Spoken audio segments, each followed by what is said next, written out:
کتے بھی اگر نیک مقصد کے لیے اکٹھے ہوں تو ایک دوسرے سے جھگڑتے نہیں۔ کیا کتوں کی دعا انسانوں سے زیادہ کارگر ثابت ہو سکتی ہے؟ پاکستان کا قومی ترانہ لکھنے والے عظیم انسان حفیظ جلندری رحمۃ اللہ علیہ کی اپنی زبانی بیان کیا گیا ایک عجیب واقعہ جو آپ کو حیرت میں مبتلا کر دے۔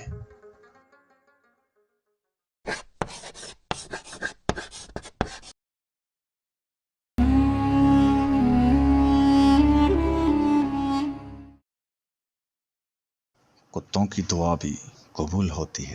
کتے بھی اگر نیک مقصد کے لیے اکٹھے ہوں تو وہ ایک دوسرے پر جھپٹتے نہیں۔ ایک حیرت انگیز واقعہ۔ پاکستانی قومی ترانہ اور شاہنامہ اسلام جیسی مشہور و معروف نظم کے خالق ابو الاسر حفیظ جلندری رحمۃ اللہ علیہ مرحوم اپنی آپ بیتی بیان فرماتے ہیں کہ میری عمر 12 سال تھی۔ میرا لحن داؤدی بتایا جاتا تھا اور نعت خوانی کی محفلوں میں بلایا جاتا۔ اس زمانے میں شعر و شاعری کے مرض نے بھی مجھے آ لیا تھا، اس لیے اسکول سے بھاگنے، گھر سے اکثر غیر حاضر رہنے کی عادت بھی پڑ چکی تھی۔ میری منگنی لاہور میں میرے رشتے کی ایک خالہ کی دختر سے ہو چکی تھی۔ میرے خالو نے جب میری آوارگی کی داستان سنی تو سیر و تفریح کے بہانے محترم نے جالندھر سے مجھے ساتھ لیا اور محض سیر و تفریح کا سبز باغ دکھانے شہر گجرات کے قصبہ جلال پور جٹا میں پہنچ گئے۔ اصل سبب مجھے بعد میں معلوم ہوا کہ ہونے والے سسر اور فی الحال خالو میرے متعلق اپنے دینی مرشد سے تصدیق کرنا چاہتے تھے کہ وہ بزرگ ان کی بیٹی کی شادی مجھ جیسے آوارہ سے کر دینے کی اجازت دیتے ہیں یا نہیں۔ یہ پرانوار پیر و مرشد کافی عمر کے بزرگ تھے۔ ان کے ارد گرد مؤدب بہت سے لوگ بیٹھے ہوئے تھے، جن میں شرفاء سے پہلے ہی دن میں نے نعت سنا کر واہ واہ اور سبحان اللہ کے تحسین آمیز کلمات سنے۔ ہر روز نماز عشاء کے بعد میلاد کی بزم اور نعت خوانی کا اہتمام ہوتا۔ 2 مہینے اسی جگہ گزرے۔ اس سال ساون سوکھا تھا، بارش نہیں ہو رہی تھی۔ لوگ بارش کے لیے میدانوں میں جا کر نماز استسقاء ادا کرتے۔ بچے، بوڑھے، جوان، مرد و زن دعا کے لیے کھلے میدانوں میں جاتے، مگر گھنگھور گھٹا تو کیا کوئی معمولی بدلی بھی نمودار نہ ہوتی۔ یہ ہے پس منظر اس واقعے کا، جسے میں عجوبہ کہتا ہوں، جسے بیان کرنے کے لیے نہ جانے کیوں مجبور ہو گیا ہوں۔ پہلے یہ جان لیجئے محترم بزرگ کون تھے۔ مجھے یقین ہے ان کا خاندان آج بھی جلال پور جٹا میں موجود ہے۔ ان بزرگ کا نام حضرت قاضی عبدالحکیم رحمۃ اللہ علیہ ہے۔ آپ کی عمر 80-85 برس کی تھی۔ دور دور سے لوگ ان سے دینی اور دینوی استفادہ کی غرض سے آتے تھے۔ یہ استفادہ دینی کم اور دنیاوی زیادہ ہوتا تھا۔ آنے والے اور 2-3 دن بعد چلے جانے والے گویا ایک تسلسل امواج تھا۔ ان لوگوں میں زیادہ تر سوداگر اور تاجر پیشہ لوگ تھے۔ میری نعت خوانی کے سبب حضرت مجھے بسا اوقات اپنے مسلے کے بہت قریب بٹھا لیتے۔ ایک دن میری طرف دیکھ کر حضرت نے کہا، برخوردار، تم رسول اللہ صلی اللہ علیہ وآلہ وسلم کے اسم گرامی سے مجھے خوش کرتے ہو۔ تمہارے لیے میرے پاس بس دعا ہی ہے۔ انشاءاللہ تم دیکھو گے کہ آج تم دوسروں کی لکھی ہوئی نعتیں سناتے ہو، لیکن ایک دن تمہاری لکھی ہوئی نعتیں لوگ دوسروں کو سنایا کریں گے۔ اس وقت بھلا مجھے کیا معلوم تھا کہ سرکار دو جہاں صلی اللہ علیہ وآلہ وسلم کے یہ محب صادق میری زندگی کا مقصود بیان کر رہے ہیں۔ بہر صورت یہ تو ان کی کرامتوں میں سے ایک عام بات ہے۔ جس عجوبے کا اظہار میں نے کرنے کے لیے آج قلم اٹھایا وہ کرامتوں کی تاریخ میں شاید بے نظیر ہی نظر آئے۔ ایک دن حضرت قاضی صاحب کے پاس میں اور ان کے بہت سے نیاز مند بیٹھے ہوئے تھے۔ ان میں میرے خالو بھی تھے۔ یہ ایک بہت بڑا کمرہ تھا اور حضرت مصلے پر بیٹھے تھے۔